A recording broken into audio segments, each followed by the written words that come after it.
Hello दोस्तों, कैसे हो आप सब लोग। आशा करता हूं कि आप सब लोग अच्छे होंगे। स्वागत है आप सभी का हमारे इस चैनल छाया जैन पर।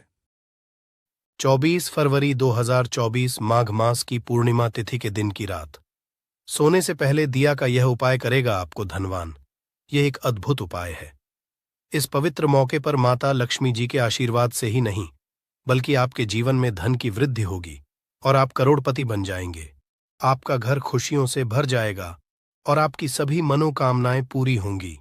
इस दिन आपकी पूजा और साधना क्रिया का विशेष है, क्योंकि शास्त्र यह लिखा है कि माघ पूर्णिमा के दिन माता लक्ष्मी जी धरती पर वास करती है और उनकी से ही भक्तों पर अद्भुत आशीर्वाद बरसता है। आप वेद पुराण के अनुसार एक दीपक को पूर्णिमा की रात रखें और उस प्राचीन उपाय को अपनाएं, तो शीघ्र ही आपको माता लक्ष्मी जी का आशीर्वाद हासिल होगा। इस छोटे से उपाय को करने के पश्चात आपके जीवन में धन की वर्षा होगी और आपके जीवन के सभी क्षेत्रों में सफलता मिलेगी। आपके जीवन में वाले धन में वृद्धि होगी और आप सभी कार्यों में समृद्धि हासिल करेंगे। इस माघ पूर्णिमा के उपाय से न केवल आपके जन्म जन्मांतर की गरीबी, परेशानी और कष्ट दूर होंगे, बल्कि आपके जीवन में नए रूप से समृद्धि और सफलता का सफर शुरू होगा। धन का आगमन होने से आपकी आर्थिक स्थिति मजबूत होगी और आप दिन रात कमाई करेंगे। इस उपाय के अलावा इस जरूरी दिन को ध्यान से बिताए और माता लक्ष्मी पूजा अथवा ध्यान में रहे। माघ पूर्णिमा का यह विशेष दिन आपके जीवन में नए और समृद्धि की ओर पहुंचने का एक अद्वितीय अवसर है। धन और समृद्धि के साथ साथ इस दिन को आप आत्मा के साथ मेल करने और अपने आत्मविकास में समर्थ बनने का भी एक अद्वितीय अवसर मान सकते हैं। इस पवित्र दिन को सत्य, न्याय और दया के साथ गुजारने से आपका मानवीय और आध्यात्मिक विकास होगा। माघ पूर्णिमा के इस जरूरी अवसर को सही रूप से मनाकर आप न शीर्ष से केवल धनी बनेंगे, बल्कि आप अपने मन संतुलित, खुशहाल और आत्मनिर्भर बनाएंगे। ये दिन आपके जीवन को सार्थकता और उद्दीपन की हो सकता है और नए सपनों की ऊंचाइयों तक आपका मार्ग प्रकाशित कर सकता है। मार्ग शीर्ष पूर्णिमा के इस शानदार मौके पर धरती पर भगवान विष्णु के एक अद्वितीय अवतार भगवान धन्वंतरी का उत्सव भी होता है। इस अवतार की पूजा करने से आपको रोग मुक्ति, आरोग्य और दीर्घायु कठिनाई का सामना की शक्ति मिलती है। इस दिन वृत्तियों में सफलता हासिल करने के लिए भी माघ पूर्णिमा का जरूरी रोल होता है। यह आपको व्यापार और कर्म क्षेत्र में उन्नति की ओर प्रेरित कर सकता है और आप अपने स्थानीय समुदाय में भी सकारात्मक परिवर्तन ला सकते हैं। माघ पूर्णिमा के अद्वितीय माहौल में आप अपनी आत्मा को समर्थ, नीति, निष्ठ और साहस बना सकते हैं। ये समय है प्रधान और सुधारों के लिए, और अपने समर्थन के माध्यम से अपने प्राकृतिक गुणों को खोज सकते हैं। सारी शक्ति समृद्धि और आत्मविकास के साथ इस माघ पूर्णिमा को एक सांस्कृतिक, आध्यात्मिक और आर्थिक रूप से समृद्धि और सफलता का नया आरंभ बनाए। माघ पूर्णिमा पर कई दुर्लभ संयोग बन रहे हैं। ऐसे में इन दो जगहों पर चुपचाप दीपक जलाकर छोड़ दें। इससे मृत्युदंड, पितृदोष, महाकाल, सर्पदोष, नजर दोष, शनि, राहु सब कुछ होगा खत्म। किस्मत चार चांद, महालक्ष्मी दौड़ी दौड़ी चली आएंगी, कंगाल भी होंगे। धनी दोष तो आज हम आपको बताएंगे। दीपक जलाने के इतने ज्यादा फायदे आपको अपने जीवन में मिलते हैं और किस तरह आपको दीपक जलाना चाहिए, कौन सी दिशा में, जिससे आप बहुत ज्यादा तरक्की हासिल कर सकें और अपने जीवन में सभी बाधाओं को खत्म कर सकें। सबसे पहली बात तो आपको ध्यान में रखनी चाहिए कि अपने घर के मंदिर में रोजा आपको जलाना चाहिए। कभी भी ऐसा चाहिए कि आपने दीपक ना जलाया हो, क्योंकि घर के मंदिर में रोजाना दीपक जलाना बहुत ही जरूरी होता है। इसी से आपके घर से सभी नेगेटिव एनर्जी बाहर निकलती है। यदि आप कोई भी दीपक नहीं जलाते हैं घर के मंदिर में या फिर अपने घर में शाम के समय, तो इससे आपके घर का वातावरण बहुत ज्यादा नेगेटिव तो होता ही है। आपके घर की परेशानी भी बहुत ही ज्यादा बढ़ने लगती है। घर का जो होता है उसे बहुत ज्यादा मेहनत करनी पड़ती है। इसकी वजह से डिप्रेशन और टेंशन में घर का मुखिया पहुंच जाता है। शाम का समय हिंदू धर्म में ज्यादा जरूरी समझा जाता है, और जो लोग शाम के समय कभी भी घी का दीपक या फिर तेल का दीपक अपने घर में नहीं जलाते हैं, तो उनके घर में सदैव ही मुसीबत बनी रहती है। मतलब कि एक मुसीबत से निकलते हैं तो दूसरी मुसीबत में उससे पहले ही फंस जाते हैं और सदैव ही धन की समस्या परेशानियां बढ़ती रहती हैं। उनके जो बच्चे वह भी उनके खिलाफ होने लगते हैं, उनका कहना बिल्कुल भी नहीं मानते हैं। इसी तरह घर का पूरा माहौल ही दुखपूर्ण होने लगता है। काफी लोग इन चीजों को मानते भी हैं, परंतु जानते हुए भी उपाय नहीं कर पाते हैं और भूल जाते हैं। उन्हें इन चीजों से होने वाले नुकसान के बारे में पता नहीं होता है। इसीलिए रोजाना आपको एक घी का दीपक या फिर तेल का दीपक जलाना बहुत ही जरूरी होता। आप नहीं जला सकते तो कोई और व्यक्ति भी आपके घर में दीपक जला सकता है, परंतु रोजाना दीपक जलाना बहुत ही होता है। इसी से आपकी सभी नेगेटिव एनर्जी आपके घर से सदैव बाहर रहती है। दोस्त और शाम का समय ऐसा होता है जिस समय नकारात्मक ऊर्जाएं बहुत ही ज्यादा प्रबल होती हैं और आपके घर में प्रवेश कर जाती है। ऐसे में यदि आप घर में या घर के मंदिर में दीपक नहीं जलाते हैं तो नेगेटिव एनर्जी बहुत ही ज्यादा परेशान करती है। आपके सब आम बिगाड़ने लगती है। सूरज डूब जाता है। उसी समय ये नेगेटिव बहुत ही ज्यादा प्रबल हो जाती है। उसी समय आपको मुंह हाथ पैर धोकर दीपक जलाना चाहिए। यदि आप खुद नहीं कर सकते हैं तो कोई और व्यक्ति भी आपके लिए ऐसा कर सकता है। दोस्त, अब जिस घर में बहुत सारे लोग बीमार रहते हैं या फिर बीमारी कभी भी ठीक नहीं होती है, तो यह भी एक संकेत होता है कि आपके घर में बहुत ही ज्यादा नकारात्मक ऊर्जा है जो परेशानियों को, बीमारियों को, मुसीबतों को बहुत ही ज्यादा बढ़ा रही है। सभी चीजों करने के लिए आपको अपने घर में जब सूरज ढल जाता है तो उस समय घी का दीपक या फिर सरसों के तेल का या फिर तेल का दीपक भी पूर्व दिशा में आप जला सकते हैं। परंतु रोजाना इन चीजों को करना बहुत ही जरूरी है, तभी आपको इसके लाभ मिल पाते हैं। यदि आपके घर में धन से जुड़ी, नौकरी व्यवसाय से जुड़ी हुई कोई भी समस्याएं हैं, यदि ऐसी समस्याएं बहुत ही होती हैं तो अपने घर के उत्तर दिशा में रोजाना ही घी का दीपक जलाना चाहिए। इसे एक भी दिन मिस न करें। यदि आप रोजाना दिशा में घी का दीपक जलाते हैं तो इससे आपकी धन से जुड़ी हुई समस्याएं खत्म हो जाती हैं। जिन लोगों को नौकरी नहीं मिलती है तो उनको भी नौकरी मिलने लग जाती है। और यदि वही व्यक्ति जिसको परेशानी है और वहीं यदि रोज जलाता है तो इससे मिलने वाले फायदे और भी ज्यादा हो जाते हैं। शाम के घी का दीपक या फिर तेल का दीपक जलाना बहुत ही जरूरी होता है। आप कभी भी इन चीजों को नजरअंदाज ना किया करें, क्योंकि इन्हीं से जीवन में परेशानियां होती हैं और आपको मुसीबतों का सामना करना पड़ सकता है। आपको यह जानकर हैरानी होगी कि जो भी घी का दीपक आप जलाते हैं उससे जो निकलने वाली ऊर्जाएं होती हैं वह आपके घर में जब फैलती है तो इससे घर का माहौल एकदम से सुखमय बनने लगता है, पॉजिटिव होने लगता है। घर के सभी लोग शांति से रहने। इसी तरह से जो तेल का दीपक होता है यह भी जब जलता है तो इससे आपके आसपास जितनी भी नकारात्मक ऊर्जाएं हैं वह खत्म है, क्योंकि इन दीप को निकलने वाली जो ऊर्जाएं होती हैं, धुआं होता है, वो नेगेटिव एनर्जी को बाहर निकालता है और आपके आसपास की एनर्जी को पॉजिटिव बनाता है। ये बहुत ही जरूरी चीजें हैं। शाम के समय कभी भी आप इन चीजों को कभी मिस न किया ना करें, तभी आप अपने जीवन में सफलता पा सकते हैं और आपकी जितनी भी मनोकामनाएं हैं वो भी पूरी होती है। दोस्तों, हम अपने घर के पूजा घर, पूजा पाठ और मूर्ति आदि रखते हैं। दोस्त, मूर्ति का क्या, वो होता है। आज हम आपको इस वीडियो के माध्यम से बताने वाले हैं। जिस घर के पूजा घर में एक साथ ये दो मूर्तियां होती हैं, वहां पर बनता राजयोग और दुनिया आपके कदमों में आ जाती है। कहने का तात्पर्य यह है कि आपको सर्वसुख हासिल हो जाता है, जिसकी आपने कल्पना की है, जिसकी आपने कामना मांगी है। दोस्तों, घर के पूजा घर में हम पूजा करते हैं, पूजा पाठ कर हैं और पूजा पाठ के माध्यम से कुछ चीजें देखने और मनाने आदि का प्रयत्न करते हैं ताकि हमें उस पूजा फल हासिल हो जाए और हम उसी अनुरूप घर के अंदर मूर्ति आदि लगवा है ताकि हम उन देवी देवताओं का सुंदर मुख देख सके और उनका आशीर्वाद हासिल कर सके। परंतु दोस्तों, यदि हम अपने घर के पूजा घर में इन मूर्तियों के अन्य मूर्तियां वो भी रखते हैं तो तौर पर हमारी किस्मत बदल जाती है और देखते ही देखते हमारे जीवन की सारी कंगाली समाप्त होने लगती है। दोस्तों, बात करते हैं उन मूर्तियों के बारे में कि आखिर कौन सी दो मूर्तियां एक साथ में आपको रखनी चाहिए ताकि उसका सच्चा सर्वसुख आपको हासिल हो सके।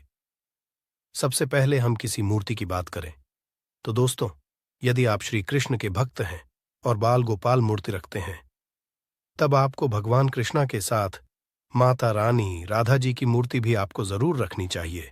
दोस्त या कृष्णा की यदि आपके घर में तस्वीर है तो उसके साथ राधा जी की भी तस्वीर संयुक्त जोड़े के रूप में आपको लेकर आनी चाहिए।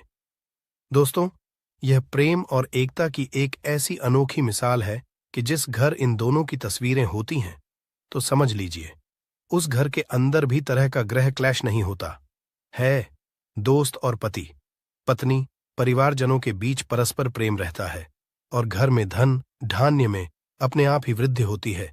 इसीलिए जरूरी समझा गया है यदि आप भी इन मूर्तियों को रखते हैं तो निश्चित तौर पर आपके जीवन में अपने आप ही फायदा हासिल हो जाएगा। दोस्तों, कई लोग अपने घर में माता लक्ष्मी की पूजा करते हैं तो सोचते हैं कि भगवान विष्णु की भी पूजा करें या ना करें, या फिर उनकी मूर्ति साथ में रखें या ना रखें। तो सदैव भगवान श्री विष्णु जी और लक्ष्मी की पूजा आपको एक साथ करनी चाहिए। दोस्त, देवाधिदेव महादेव भगवान विष्णु और भगवान ब्रह्मा जी तीनों देवताओं सर्वशक्तिमान देवता समझा गया है और त्रिदेव में भगवान विष्णु जी को पूजा जाता है। तो यदि आप अपने घर की पूजा घर में लक्ष्मी नारायण जी की संयुक्त रूप में पूजा करते हैं, निश्चित तौर पर आपके घर में दिन दुगनी रात चौगुनी वृद्धि देखने मिलती है। दोस्त, तो इसीलिए आप विष्णु जी के साथ माता लक्ष्मी जी की पूजा करें। यदि माता लक्ष्मी की अकेली तस्वीर है तो आपको उनके बाएं तरफ भगवान श्री गणेश भगवान श्री कुबर जी की मूर्तियां तस्वीर अपने घर के में जरूर लगानी चाहिए। यदि आप माता लक्ष्मी जी के बाएं तरफ भगवान श्री गणेश जी की मूर्ति लगाते हैं या तस्वीर लगाते हैं तो आप निश्चित तौर पर लाभ हासिल होता है और देखते ही देखते जीवन के अंदर की कंगाली समाप्त होने लगती है और धन हासिल के लिए आपको लक्ष्मी गणेश जी की संयुक्त रूप से पूजा चाहिए। समझा जाता है माता लक्ष्मी धन देती है तो भगवान श्री वृद्ध सिद्धि का भंडार और वृद्धि का विकास करते हैं। इसी वजह की पूजा बहुत जरूरी मानी गई है। दोस्त, तो कई लोग पूछते हैं कि अपने घर में हनुमान जी की तस्वीर या मूर्ति रखें या ना रखें, या उनकी पूजा करें या ना करें। दोस्तों, आपको निश्चित तौर पर हनुमान जी की अन्य देवी देवताओं के साथ में भी आप मूर्ति या तस्वीर रख सकते हैं। किसी तरह की दो राय नहीं है कि आपके ऊपर हनुमान जी क्रोधित होंगे या नहीं होंगे। दोस्त, इसके अलावा आप प्रभु श्री रामा की तस्वीर भी अपने घर की रखते हैं तो आप हनुमान जी की तस्वीर रखें या ना रखें। हनुमान जी के निमित्त किसी भी तरह की पूजा या पाठ करना हो तो बहू श्री रामा से कहें। भगवान श्री रामा के प्रिय भक्त हनुमान जी हैं और निश्चित तौर पर आपको उतना ही आशीर्वाद हासिल होता है जितना कि आपको हनुमान जी की मूर्तियां का पूजन करने से होता है। या फिर आप क्या करें, श्री राम दरबार की अपने घर में लेकर आए और श्री रामा दरबार की तस्वीर का पूजन करें, या उनकी मूर्ति या उनके किसी तरह की कोई चीज आपके पास है तो आप उनका पूजन करें। इसमें सारे देवी देवता आपको हासिल हो जाता है। हनुमान जी से लेकर माता सीता, भगवान श्री राम और अन्य देवी देवताओं का भी आशीर्वाद आपको हासिल हो जाता है। तो निश्चित तौर पर अपने घर के पूजा घर में साथ आप यह तस्वीर रख सकते हैं। आपके जीवन में राजयोग हासिल हो जाती है। दोस्त, इसी तरह यदि आप अपने घर के पूजा घर में या किसी अन्य स्थान पर यदि कोई तस्वीर रखना चाहते हैं और उसे अपने घर में लाभ हासिल करना चाहते तो अपने घर में या पूजा घर में आपको निश्चित तौर पर त्रिदेव की तस्वीरें या मूर्ति एक ही स्थान पर लाकर जरूर रखनी चाहिए। ब्रह्मा, विष्णु और महेश, इन तीनों की संयुक्त रूप से इनकी एक साथ अपने घर के मंदिर में या अपने घर में कहीं लाकर रख देनी चाहिए। समझा जाता है कि इन तीनों देवताओं के एक साथ दर्शन करने मात्र से हमारे बड़े से बड़े विघ्न और बड़े से बड़े कष्ट ऐसे ही समाप्त हो जाते हैं। इसी वजह इन तीनों साथ में तस्वीर या मूर्ति लाकर आपको पूजा जरूर करनी चाहिए। दोस्तों, अब बात करते हैं कि कुछ ऐसी तस्वीरें होती हैं या ऐसी मूर्तियां होती हैं जिनको आपको अपने घर के पूजा घर में स्थान ही नहीं देना चाहिए। यदि आपने तस्वीर या मूर्ति को अपने घर के पूजा घर में दिया है तो समझ लीजिए कि आपको कंगाली का सामना करना पड़ेगा, फिर देवी देवताओं के क्रोध का सामना करना पड़ेगा। दोस्त, एक बात बता दें कि मैं कभी भी विषम संख्या में गणेश जी की मूर्तियां ना रखें। जैसे कि 1, 3 या 5 ऐसे रखना अशुभ समझा जाता है। 2 मूर्तियों को एक साथ रखना शुभ समझा गया है। यदि आप केवल गणेश जी की मूर्ति रखते हैं तो इसके अलावा किसी भी तरह की मूर्ति आपको नहीं रखनी चाहिए दोस्त। और इन्हें स्थापित करते ध्यान दें कि जी चेहरा सदैव घर के मुख्य दरवाजे की तरफ होना चाहिए, ताकि आपको अच्छे और सच्चे धन लाभ की हासिल हो।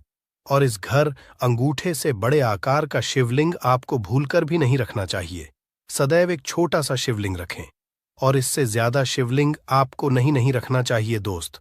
वैसे तो आपको अपने घर में शिवलिंग रखना ही नहीं चाहिए।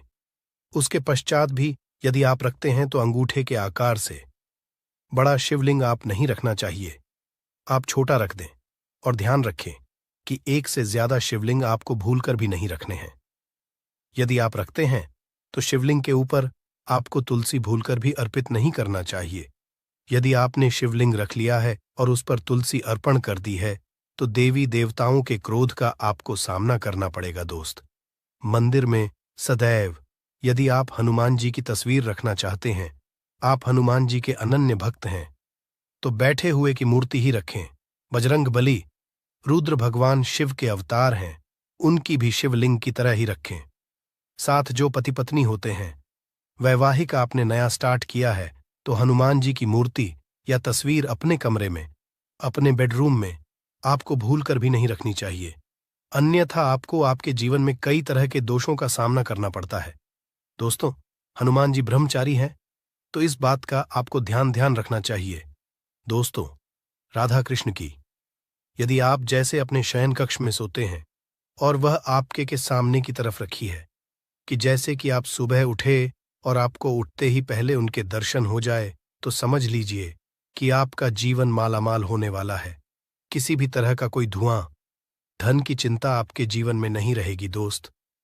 इसी तरह यदि माता दुर्गा की तस्वीर आप अपने घर में लेकर आना चाहते हैं और चाहते हैं कि माता दुर्गा की तस्वीर के माध्यम से आप अपने जीवन में समृद्ध, तो दोस्तों भूल कर भी आपको माता दुर्गा की अवस्था की तस्वीर, जैसे की तस्वीर या फिर महिषासुरा का वध करते हुए या क्रोधित अवस्था में माता लक्ष्मी की माता की तस्वीर लाकर आपको उनकी पूजा नहीं करनी चाहिए दोस्तों।